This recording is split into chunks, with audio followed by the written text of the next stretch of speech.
Georgia. I had never been to Everton, Georgia, but that is where my family was born and raised, down in Everton, Georgia. And they come from a family of slavery. My grandmother was a slave and my grandfather was a slave. And my father,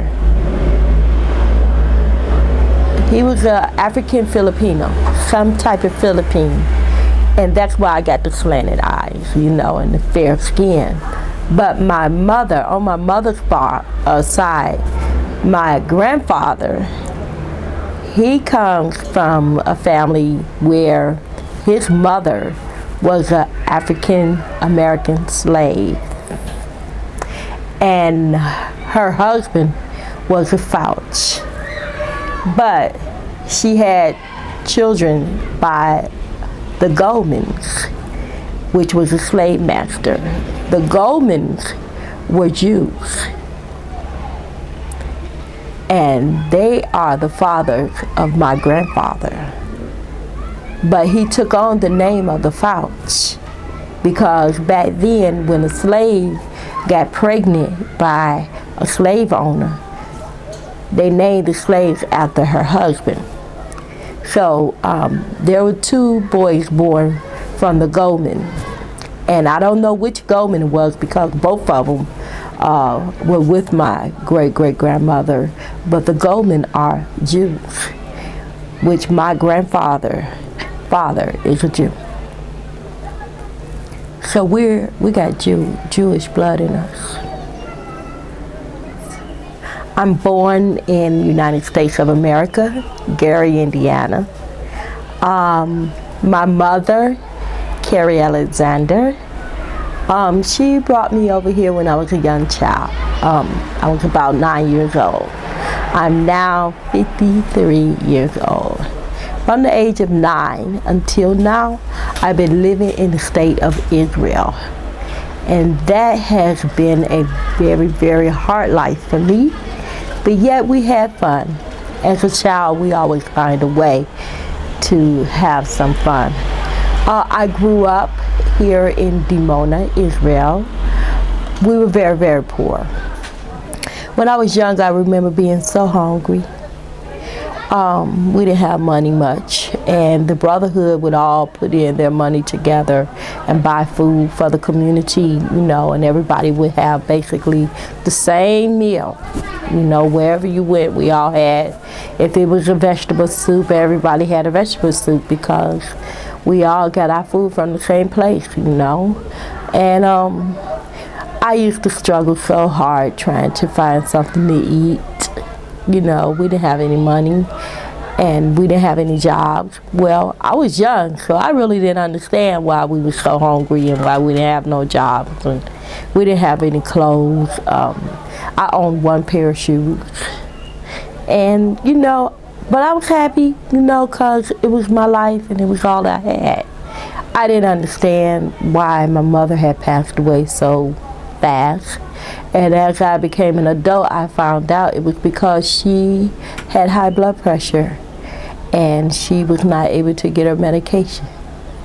And she died of a heart disease based on the fact that she did not receive medical attention. And I felt like my mother was taken away from me and she didn't have to be taken from me. So I was very bitter about that. And I'm still bitter about that. I mean, something simple as getting her some medication. And I had a nephew that died because he couldn't be hospitalized. I had an uncle that died, So the way they treated us over here was like really, really terrible.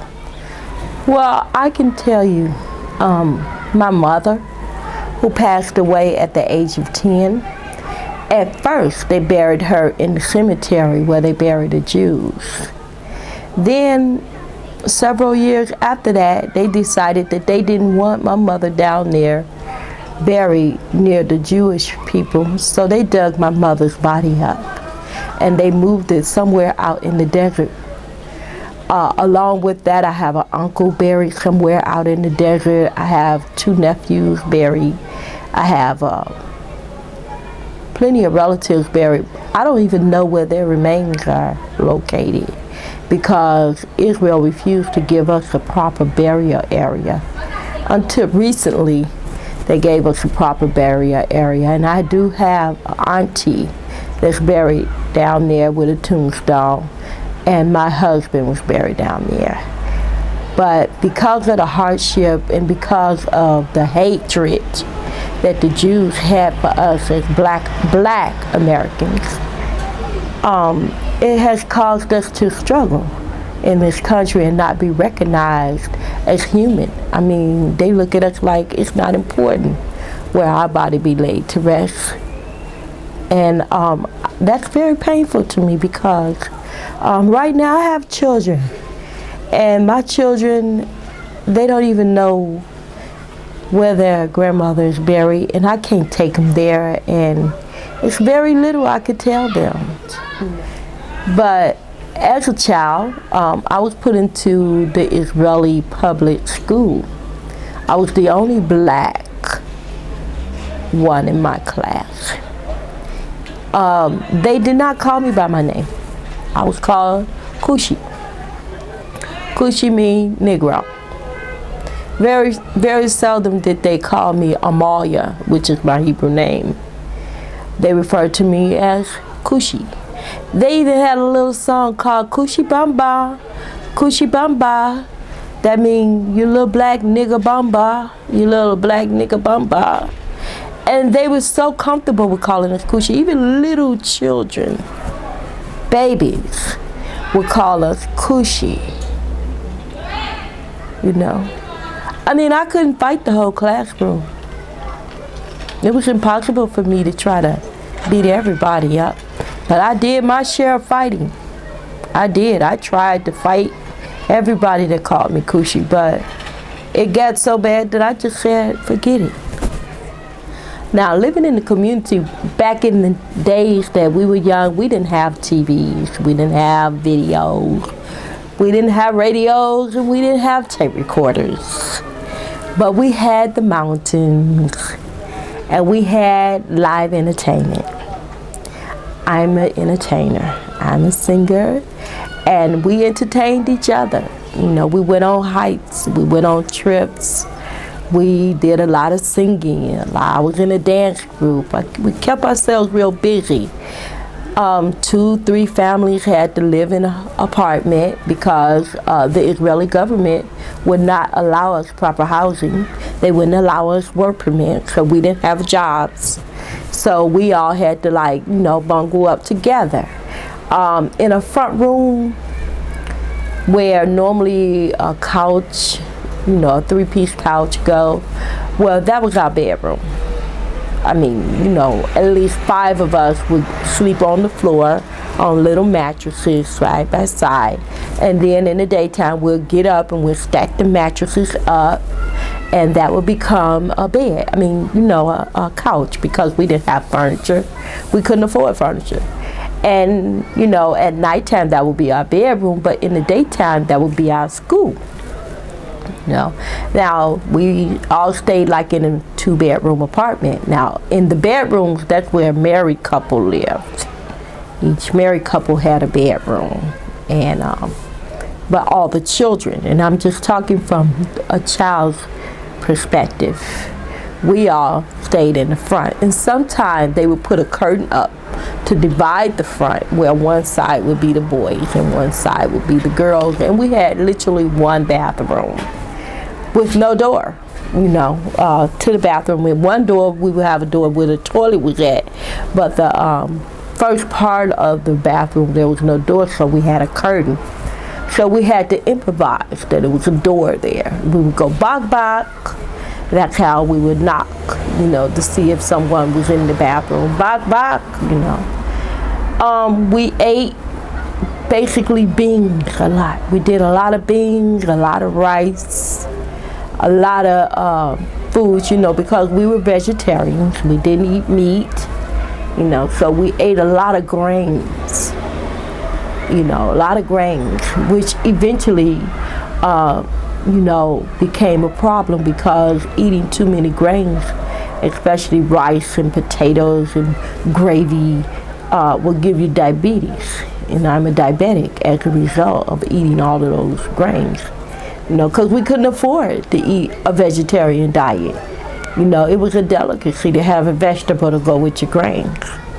And we would have maybe a cabbage or squash or, maybe a vegetable soup. We did what we had to do to survive in this land. So I cannot sit here and say, oh, I had such a sad life. Because I remember having a ball. Even though we didn't have no clothes and we didn't have no shoes and we didn't have a job and we were sleeping on the floor. I know it sounds horrifying, but I had a ball. We would go, our playtime was going hiking on the mountains. And all of us would get together, all the children, and we would hike on the mountain. And whenever you with your whole peer, you having a ball. I mean, you talk about a lot of laughs. Was never lonely. Didn't have no room to be lonely. I mean, when you got, 6 or 7 other kids sleeping on the floor with you, you ain't got no room to be lonely. We had to have order. Oh, we all had to share one bathroom, one kitchen. Oh, we had order. Yeah, we had chores and order. And it was a lot of love amongst the Hebrew Israelite community. A lot of love. When I was young, it was a lot of love. And I have to admit that, had it not been for the love of my people, I don't think I could have survived here in Israel. It's just so much hardship in Israel, but I still love the land of Israel with my heart. And this is home for me. This is all I've ever known. I've been out of America for the last about 45 years. So where I'm going to go? How am I going to start over with my life? This is my life,